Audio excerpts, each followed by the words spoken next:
जय गौ माता, जय भगवान श्री हरि जय माता लक्ष्मी। जो भी आज की इस वीडियो को शुरू से अंत तक देख ली है, गौ माता उसके जीवन में कभी कोई दुख दर्द समस्या दिक्कत परेशानी मत आने देना और इस वीडियो को देखने वाले व्यक्ति के जीवन से गरीबी हमेशा के लिए समाप्त हो जाएगी। माताएं एवं बहनों, अगर आप भी गौ माता को एक रोटी खिलाते हैं तो आज की वीडियो शुरू से लेकर अंत तक जरूर देख लेना।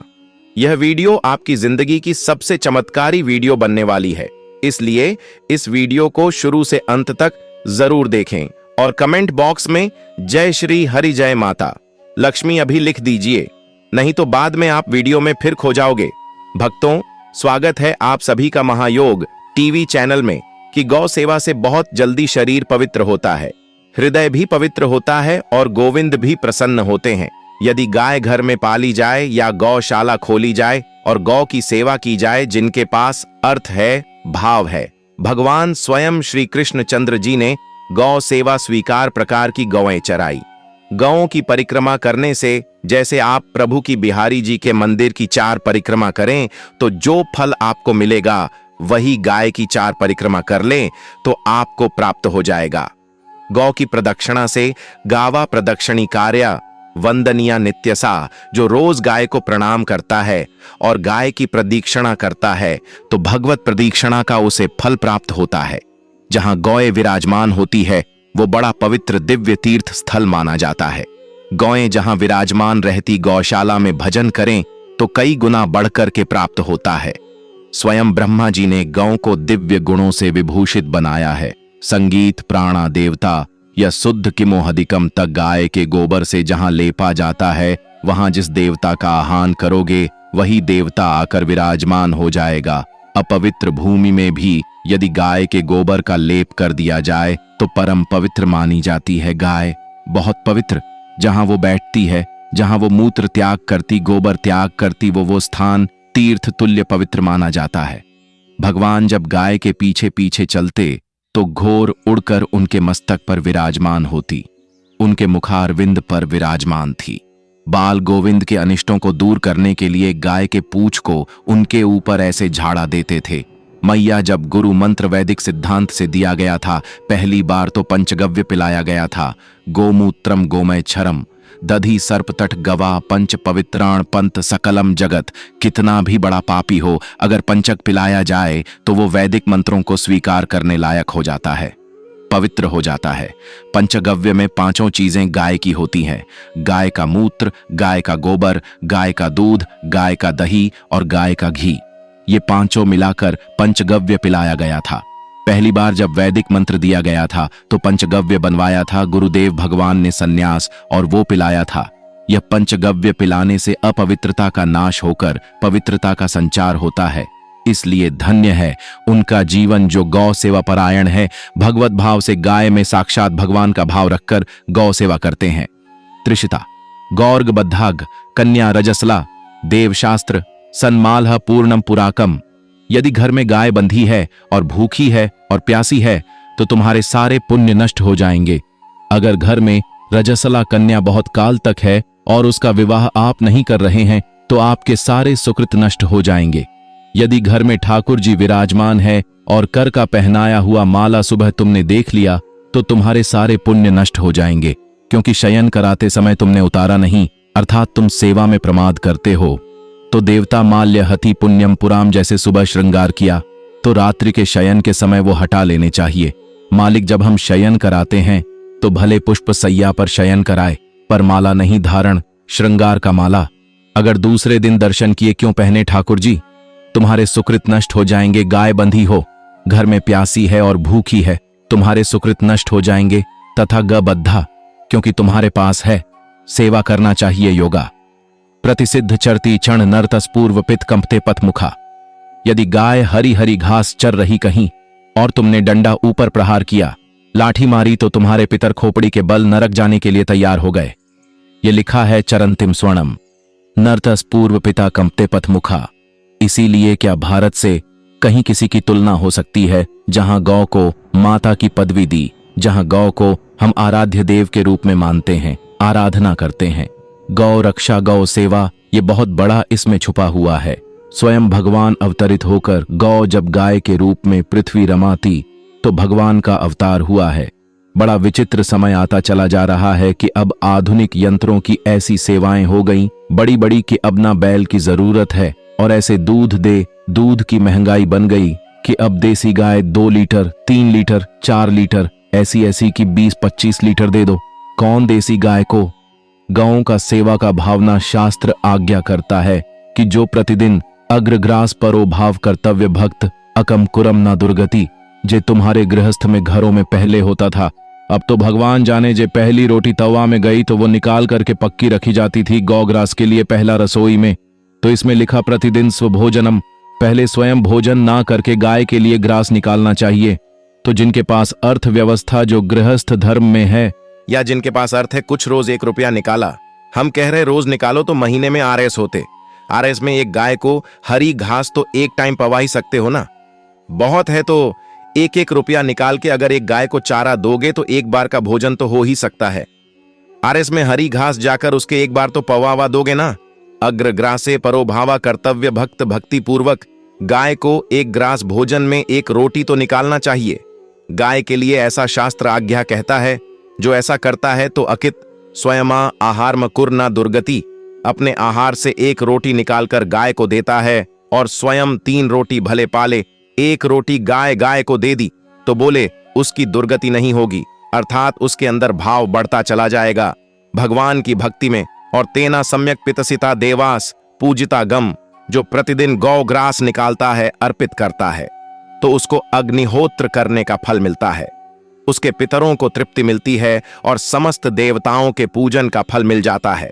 जो गौ ग्रास निकालता है योता मर विमूदी, जो मूर्ख मनुष्य जैसे अब गाय दूध नहीं दे रही, मार डंडे मार रहे हैं, इंजेक्शन लगा रहे हैं, ऐसे वैसे कर रहे हैं, उसको ताड़ना दे रहे हैं, तो बोले जो मूढ़ बुद्धि मूर्ख मनुष्य यो ताधे मर विमूद, वो गाय को लाठी से मारता है, डंडे से मारता है, हाथों से मारता है। तो धर्मराजस नगरे याता, धर्मराज जी पहले अपने नरक में ले जाकर के उसके कहते थोड़े थोड़े तिल तिल करके पहले इसके हाथ काटो मरना है नहीं, वहां अब आराम आराम से थोड़े थोड़े पहले हाथ वर्जिता, इन्हीं हाथों से गाय को मारा था ना, ऐसे थोड़ा थोड़ा काटा जाता है उसके हाथ, कर वर्जिता उसके दोनों हाथ काट के थोड़े थोड़े से यों वस पूर्व का न सरिसती भाग्यवान, जो गौ के शरीर को स्नान कराता है, गौ के शरीर को कीट आदि से मच्छर आदि से रक्षा करता है और खूब अच्छा पदार्थ, केवल दूध के लोभ से नहीं। ये हम गौ सेवा की बात कर रहे हैं, ये कि नहीं 10 लीटर दूध देती तो हाथ फेरो, जब दूध नहीं देती है तो चारा भी ठीक से नहीं दे रहे और उसके ये स्वार्थी हो। गौ सेवा का बात नहीं, वो दूध का लोभ ही केवल व्यापार की बात करता है। गौ सेवा का तात्पर्य है गौ सेवा केवल खूब बछड़े को पिला दिया, प्रसाद रूप से जो दूध मिला उसका अपने सेवन की वो बात तो अलग है।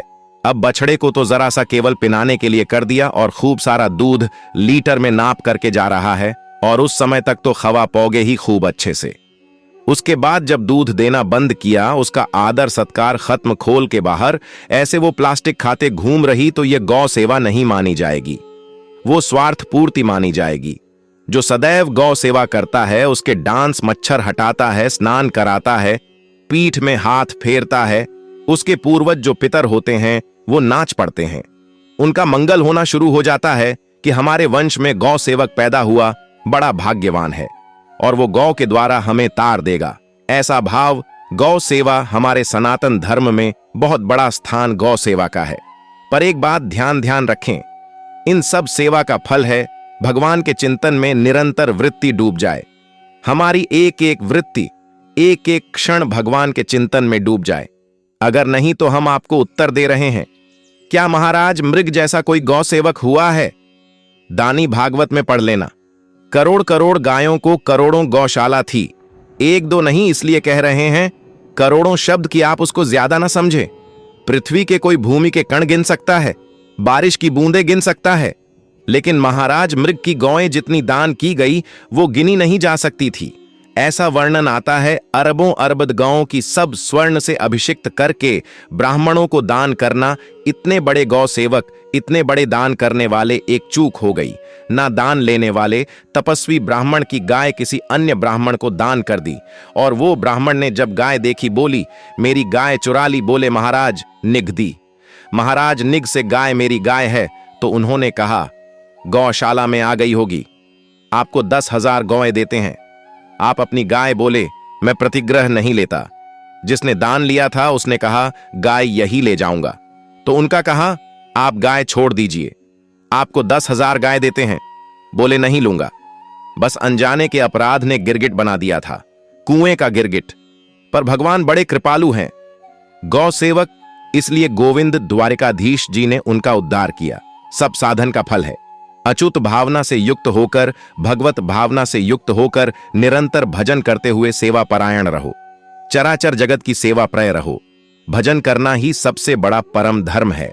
हम सब सेवाएं करें जगत की, लेकिन अंदर से राधा राधा राधा गोविंद गोविंद गोविंद गोविंद आनंद आ जाएगा। तन से सेवा करो, मन से भगवान के माम युद्धते। भगवान के चिंतन में रहो। सेवा और व्यापार में अंतर होता है। गौ सेवा के बहाने से धन का जो दान लेना है और उसका अपने में प्रयोग करना। मैं पितरों सहित नरक जाना है। लिख लो, गौ सेवा के बहाने से दान लेना और उसका अपने परिवार के सुख में पैसे का प्रयोग कर देना या अपनी वासनाओं की पूर्ति में लगा देना। आया गौ सेवा के लिए और आप प्रयोग कर रहे हैं गाड़ी घोड़ा नाना प्रकार के सांसारिक भोगों में, तो लिख लो, पितर सहित तुम्हारे नरक जाएंगे, क्योंकि गौ सेवा के लिए आया है। गौ सेवा का धन सिर्फ गौ सेवा में ही लगना चाहिए। आप गौ सेवक है, दूध पान कीजिए, रोटी खा लीजिए, लेकिन गौ सेवा का अर्थ आप अपने वासनाओं की पूर्ति में, अपने मनोरंजन में या अपने मन के संकल्प भावना में नहीं पूरी कर सकते। गौ सेवा के लिए ही पूरी कीजिए। गौ के वास का निर्माण, गौ के भोजन की व्यवस्था, वो दूध दे ना दे, वो कैसी भी अवस्था में हो, उसकी सेवा प्रायता, उसके लिए सेवक रखना, सेवकों को भी सुख प्रदान करना, लेकिन स्वयं कभी गौ के सेवा के लिए आए हुए धन का स्वयं के लिए भोग ना करना और निरंतर भजन रखना, उसे परम पद की प्राप्ति हो जाएगी। इसलिए हमारे सनातन धर्म में गौ सेवा का विशेष महत्व है और इस महत्व को सबको स्वीकार करना चाहिए। यदि आप गौ पालन स्वयं नहीं कर सकते तो 4 लोग मिलकर के, क्योंकि आज जो गायों की व्यवस्था वो बड़ी दयनीय हो रही है। दयनीय इसलिए हो रही है कि दूध की अधिक, ताकि चाह रखने वाले भैंस रखते हैं या विदेशी गाय रखते हैं।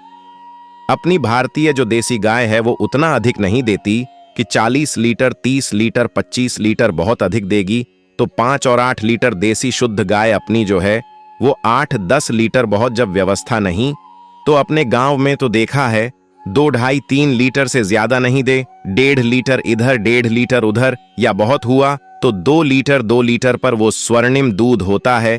जो दूध की चाह रखने वाले जन थे, अब वो गायों को नहीं रखते, देसी गायों को कोई बिरला ही रखता है। पहले बैलों की जरूरत होती थी, गाय बछड़ा दिया तो आनंद होता था कि किसानी के काम में। अब तो ट्रैक्टर है तो बैलों की जरूरत नहीं, अधिक दूध के लिए। अरे अब तो पशुओं की जरूरत नहीं, केमिकल से दूध बन रहे हैं, टैंकर के टैंकर। तो फिर हमारी जो गाय हैं उनकी बड़ी दुर्दशा हो रही। तो हमें चाहिए कि जो गृहस्थ जन है, धनी मानी जन है, या जिनके पास शरीर व्यवस्था, बौद्धिक स्तर, सेवा परायण अर्थव्यवस्था, वो थोड़ा 4 गाय की व्यवस्था करके उनकी सेवा करें, क्योंकि हमारे सनातन धर्म का स्वरूप है। जहां मां पदवी दी गई है गांव को, गौ माता कहां गया है? गौ में समस्त देवता विराजमान है। गौ का बहुत बड़ा महत्व वर्णन किया गया धर्मशास्त्रों में। यहां तक कि जब कोई आर्षी नाराज होता था तो आगे गाय करके जाया जाता था तो क्षमा हो जाती थी।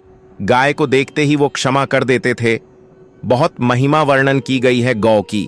इसलिए जिसको भी अगर नहीं अर्थव्यवस्था है तो 1 रोटी तो निकाल सकते हो ना।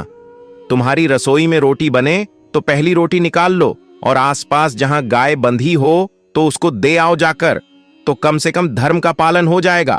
गौ सेवा बन जाएगी। गौ सेवा चराचर जगत की सेवा, भगवत सेवा सबका फल है। फिर प्रारंभ में आ जाइए। स्मृति योगी हो तो चित्त की वृत्ति का निरोध करके परमात्मा का ज्ञानी है, तो चित्त वृत्त का लेकर के स्वरूप स्थित भक्त है। तो एक एक वृत्त साव मन कृष्ण पदारविंद, भगवान के चरण में, भगवान के नाम में, भगवान के रूप में, भगवान की लीलाओं में स्मृति अगर नहीं तो सब साधन अधूरा और स्मृति तो हर साधन पूरा। इसलिए एक बार कमर कस लो, चाहे जगत की सेवा करो, चाहे जिस कार्य में लगे हो, तुम्हारी स्मृति प्रभु में लगी हो। स्मृति के बिना हम जीवन का कोई महत्व नहीं समझते। स्मृति विहीन जीवन स्यम। इसीलिए उन परम हंसों के चरणों में स्वयं भगवान चरण रज लेने के लिए पीछे डोलते हैं, जो निरपेक्ष मुन शांतम निरम सम दर्शन अनुजाम नित्यम भी ना कोई प्रतिज्ञा, न कोई चाह, न कोई इच्छा, निरंतर भगवदाकार वृत्त निरपेक्षम मननशील द्वंद्व विमुक्ता, जो शांत है, जो किसी से बैर नहीं रखते। भगवदाकार वृत्त उसी मार्ग के आप पथिक हैं। सर्वतो भावेन अपने मन को समेट लो धर्म और कर्म दोनों से, और सब तजलोक धर्म और परम धर्म का सेवन करते हुए समस्त चाचर जगत को भगवत स्वरूप निरखते हुए इसी जन्म में परम पद को प्राप्त हो जाओ। सत्संग का सार हमारा शरीर है, इससे सेवाएं बने। हमारा मन है, इससे चिंतन बने। हमारी वाणी है, इससे लीला गुण का गायन करें। और हम स्वयं परमात्मा अंश हैं, परमात्मा स्वरूप है, ऐसी ठसक बनी रहे। जीवन मुक्त ही हो। स्वार्थ को लेकर किया गया धर्म रंग नहीं लाता। निष्काम किया हुआ छोटा सा भी धर्म परमार्थ की ऊंचाई पर चढ़ा देगा। ध्यान रखना, परमार्थ की ऊंचाई पर चढ़ा देगा। इसलिए निष्कामता सब सोहित निष्काम मति।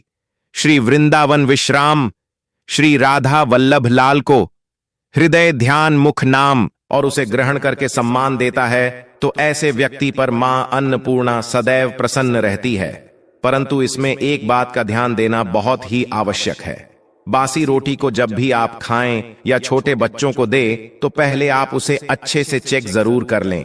यदि बासी रोटी में से रेशियो निकल रही है तो आपके बच्चे की जान जा सकती है या आप बीमार भी पड़ सकते हैं।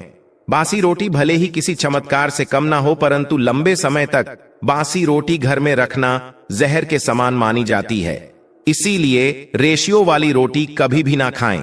अब दोस्तों, आपको पूज्य गुरुजी द्वारा बताया गया उपाय बताने जा रहे हैं। प्रभावशाली चमत्कारिक उपाय है जो कि आपकी किस्मत को चमका देंगे, आपको लाभ शुरू करते हैं। दोस्तों, सनातन परंपरा में गाय, गंगा और गायत्री का बहुत ज्यादा धार्मिक महत्व है। मान्यता है कि गौ माता के शरीर पर 33 कोटि देवी देवताओं का वास होता है। गौ माता की पूजा करने वाले जातक पर इन सभी देवी देवताओं की कृपा बरसती है। गौ सेवा से न सिर्फ इस जन्म के बल्कि पूर्व के भी दोष दूर हो जाते हैं। हर एक सुबह जब आपके घर में भोजन बनाना प्रारंभ हो, तो सबसे पहले बनाई गई रोटी को आप गौ माता के नाम से निकाल दें और भोजन करने से पूर्व गौ माता को इस रोटी को खिलाए। यदि संभव हो तो काली गाय को खिला। ये यदि काली गाय ना मिले तो सफेद गाय को भी आप खिला सकते हैं। आपको बता दें कि गाय को आप भी रोटी बनाएं, प्रतिदिन ताजी रोटी ही बनाएं। गाय को अगर आपने रोटी बनाई है तो कोशिश करें कि उस रोटी को आप तुरंत ही गाय को दे दें। अगर आप उस रोटी को रख देंगे और उस रोटी को अगले दिन देंगे तो वह रोटी बासी मानी जाएगी। गाय को कभी भी बासी रोटी ना दें, इससे घर में नकारात्मक ऊर्जा वास करती है और जो भी काम आपके बनने वाले होंगे वह काम भी आपके बिल्कुल भी नहीं बनेंगे। इससे आपके घर में हमेशा दर्द देवता का वास रहेगा और आप जिस भी उस काम में आपको हमेशा असफलता ही हाथ लगेंगी। इसलिए कोशिश करें गाय को रोजाना ताजी रोटी बनाकर खिलाए और रोटी को बिल्कुल न रखें। उसी रोटी गाय को ना दें और साथ ही साथ सड़ी गली चीजें गाय को नहीं खिलानी चाहिए। घर में कोई फल है, कोई सब्जी है, सौ जाए तो लोग क्या करते हैं, गाय को देते हैं। नहीं, ऐसा नहीं करना चाहिए। ऐसा करने से यदि आप गाय को खिलाते हैं तो और आप आपके भागी बन जाते हैं। आप बिल्कुल सड़ी गली चीजें गाय को न खिलाएं और साथ ही साथ अब आटे की 11 लोहियां बनाकर उनके ऊपर हल्दी लगाए, इसके बाद को खिलाए। हर एक लोह को खिलाते समय गाय के सींगों पर आप हाथ फेरें, पीठ पर हाथ फेरें, मस्तक पर हाथ फेरें रहे हैं। माता गाय के अब चरणों का स्पर्श करें। दोस्तों, ऐसा करने से आपके समस्त काम बनने लगेंगे। जो दुख का समय चल रहा है वे भी खत्म होगा। आपके जीवन में खुशियां ही खुशियां होंगी और एक बार आप 7 बार गाय की परिक्रमा भी कर लें तो आपके समस्त काम होंगे। और साथ ही साथ आप गाय को जब भी रोटी दे, रोटी पर या तो आप थोड़ी हल्दी लगा लें या थोड़ा गुड़ रख लें। अगर गुड़ ना हो तो आप थोड़ा घी रख सकते हैं। दोस्तों, गाय को कभी भी सूखी रोटी ना खिलाए। सूखी का मतलब गाय को रोटी खिलाए, उस पर कुछ ना कुछ रख कर खिलाए। हल्दी रख लें, गुड़ रख लें, मिश्री, घी या जो भी रख लें, मतलब खाली नहीं खिलानी है। इतना करने मात्र से आपके जीवन के सभी दुख दर्द समाप्त हो जाएंगे। तो यदि आज की खास वीडियो, आशा है कि आज की इस प्रस्तुति में बताई गई जानकारी आपको अच्छे से समझ आ गई होगी। वीडियो अच्छा लगा हो तो एक लाइक अवश्य कर दें और कमेंट बॉक्स में जय सीताराम, जय मां लक्ष्मी अवश्य लिखें। धन्यवाद।